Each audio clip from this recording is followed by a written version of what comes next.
Everything you need to know about being a CNA in 2021 is right here. So all those your questions that you want answered, like what are your duties? What are your responsibilities? What's a day in a CNA life like? Again, it depends where you work, either in a nursing home, a long-term care facility, or in the hospital. You're in the right place, and I've got answers for you.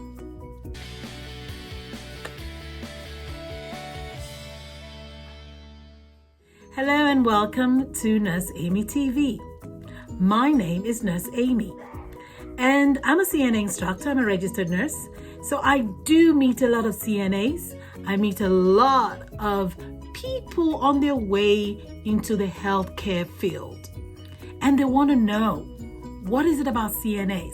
Now in my class, I have people just, again, coming in for recertification for one reason or the other. But then I also have brand new students who've never worked in the healthcare field. They don't know what it means to take care of someone, transfer someone from one point to the other, ambulate them, or dress them. Again, so if you're one of those, or a returning CNA who's, for whatever reason, maybe you did it in the past, and now you think, well, maybe there's some things you should know, or maybe you just need to be reaffirmed of what your duties are, then welcome. So if you're new to this channel, please go ahead and subscribe if you're getting added value from me. And if you're an old subscriber, from the bottom of my heart, thank you so much. You are the reason why I keep doing what I'm doing. And for those of you sharing my videos, thank you, because I get people coming back and telling me, oh, it was my classmate or it was my colleague who shared my video. So thank you so much. So I'm going to be answering your questions, everything you need to know about being a CNA. First thing, just right off the door. Now you're going to see me looking away sometimes, because I have some bullet points, because I want to be able to get everything, because I want to give you everything. That's what I do. That's what Nurse Amy does. Okay. So first thing first, you need to understand it's a tough job, but you're tougher than that. Okay. So you being a CNA in 2021, you're a rare breed. Why am I saying that? Because there are people moving away from being a CNA. So you coming in and trying to do the job, I just want to say thank you. Because again, like I've always said, the bedrock of healthcare is the CNA. Without you guys, we can't get the job done. So first thing first, you are in a very special position. You're strong, you're caring, and you have a good heart. I just want to get that out of the way. You need to understand that, okay? I'm not one of those nurses. I'm not one of those people who are going to just dump on you, okay? But having said that, there's certain things that, you need to also be responsible and accountable for. But first thing first, how do you become a CNA? So it depends on the state you're in. Now here in certain states, you really don't even have to go through any training. I don't know how true that is, but generally you go through a training, which is anywhere from 2 weeks to a year. Depends on how the syllabus and the curriculum is, where you're taught skills, okay? And you're testing on that. And then you're also, you have to do a return demonstration of the skills you've learned. Okay, so to put that in a simple way is that you are also going to be tested on your physical skills. You're transferring, you're feeding a patient, you're dressing a patient and grooming them and all those kind of stuff, which is the bane of your work. Okay, so that's what you're going to be doing. Activities of daily living. And like I tell my students, if you don't know what the activities of daily livings are, it's what you do every day. What do you do every day? Do you eat? Do you take a shower? Do you talk on the phone? Do you dress yourself? Do you use the bathroom, both bowel and bladder? Those are things you're going to be helping them with. Those are the things you're going to be helping your patients with. Them in this case, meaning the patients. So again, like I said, you're a rare breed, because especially in 2021, okay? Are you always going to be short-staffed? Yes, that's a given. However, that shouldn't stop you. Because why? You're a champion. Because why? You're built for this job. Why? Because you have a heart and you're caring. So having gone through the classroom, the next thing then is you're going to be state tested. Now, depends on where you actually want to end up working. If you're going to be working in a doctor's office, or you're going to be working in a hospital, and some of those ambulatory centers or outpatient centers, you probably will not need to be state tested. Now, again, you have to do due diligence and find out what your state requires. However, in the state that I teach, for you to work in those places, you don't necessarily have to be state tested.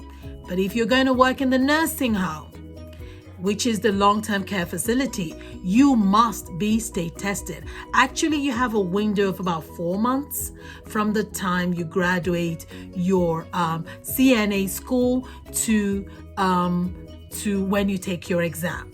Now, when you graduate CNA school, you have 2 years within which you can take your state test. However, if you're working in the long-term care facility, you have 120 days. Does that make sense? And if that's not clear, you can always leave comments below and then I'll expatiate more on this. So you must pass your state test, okay? And there's a reason why they want to test you state-wise, because the people you are going to be dealing with in the nursing home actually need you to know these skills. They need to be sure that you're not only certified, but you've actually been tested by the state. So you're like top of the crop. Okay, I always advise my students to go ahead and go ahead and do their state testing. Why is that? Well, again, for one thing, you are in high demand. It means you've been tried, you've been put through the fire, and you've come out on the other side shiny. It means you're very skilled, you're very knowledgeable, you're professional, you are at the top of your game.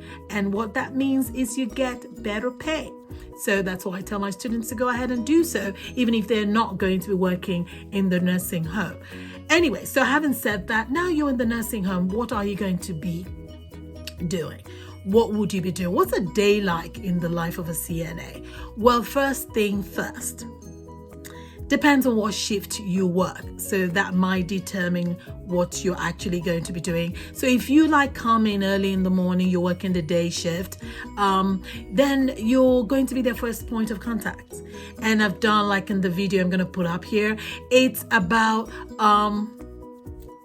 when I say first point of contact, when they wake up, they're seeing you first. And if you work the third shift or the night shift, the graveyard shift, then you're the last person they see before they go to bed. So that's what I mean by last point of contact. So what's your day going to be like? Now, if you're working, let me backpedal a bit.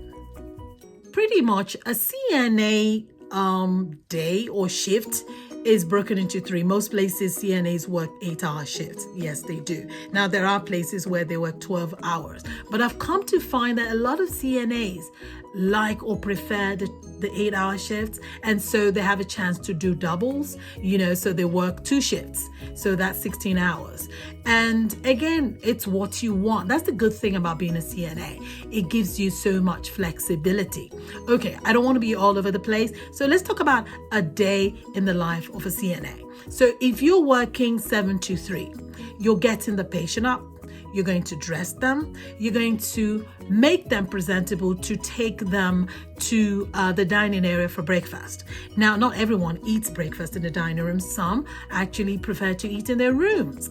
And so you might be helping to feed others. Okay, you need to understand that some can eat by themselves and some you're going to help to feed them.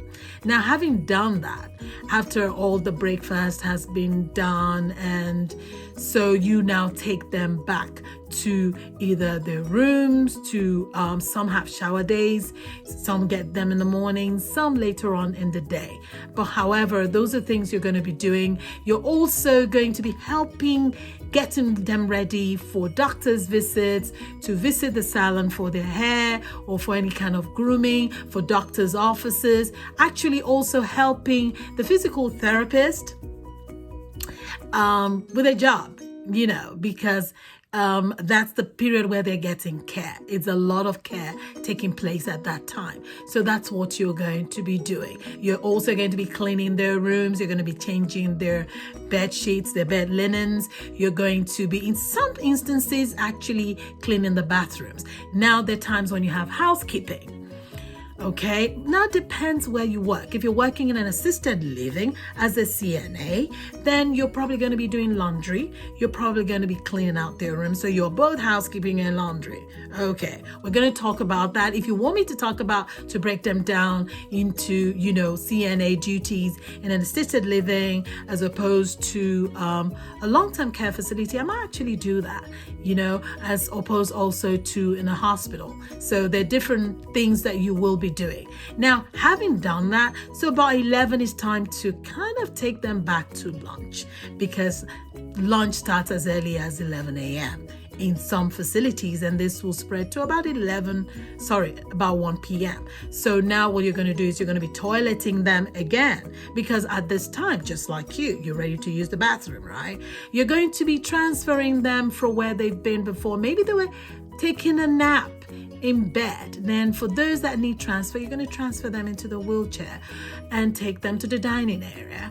Or for those that can ambulate with a walker, then you're going to again just assist them so that they don't fall. You can keep an eye on them. And then again, so it's time for lunch, where you're going to be feeding or assisting to feed and all those kind of good stuff. Now at about 1, it's time again to take them back to their rooms. Now usually before lunch, they're back from the doctor's offices or anywhere they've been to.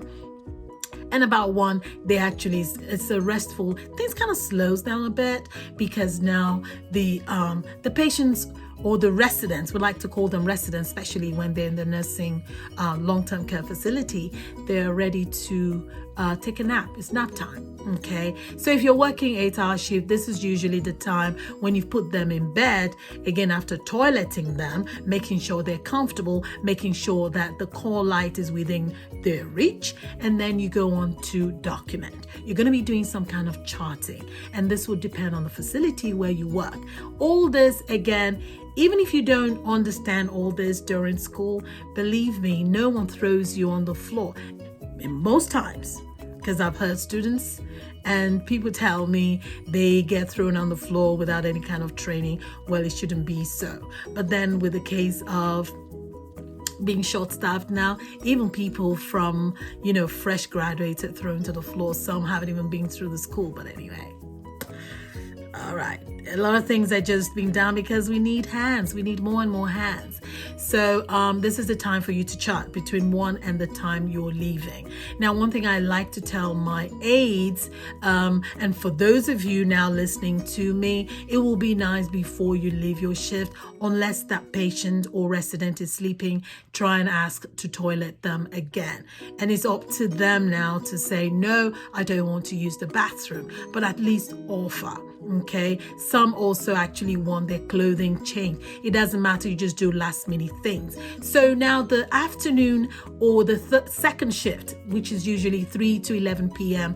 are now coming on. So when you're handing over, so between 3 and 3:30, you're handing over to the next shift, unless you're staying back. And then when you're staying back, well, there's no handing over. You're getting the people up again now, because it's time for activities. This is the time for socialization, that evening part of the shift, because from 3 to about 7, families are coming in. You have their significant others coming back from work, or their children, or even visits, from different social groups they belong to. So this is really like activity time. It's a socialization time where people, the residents amongst themselves, and people come to visit. So again, we're getting them ready for dinner. It's, again, make them comfortable in what they want to wear, make sure they're groomed, make sure your patient looks okay. This is what happens. Now, during changeover, if you're leaving at about 3:30, then you're going to hand over to the person coming in the second shift, which is 3 to 11. So you make sure, I tell my students this, and all the CNAs I work with, make sure you do a walk through, so to speak. You want to do a round. Make sure when you're handing over your your shift, make sure you and the oncoming aide are at the same page, on the same page. You don't want a situation where you're not on the same page for whatever reason, something happens and you didn't hand over well, and then you come back the next day, they're like, oops, Mrs. Rogers had a bruise on her knee. You want to avoid that. You go ahead and give report, do a walk around. Make sure your patients are fine, say your byes to them, and tell them if you're coming back the next day that you'll see them the next day. But, do your close up.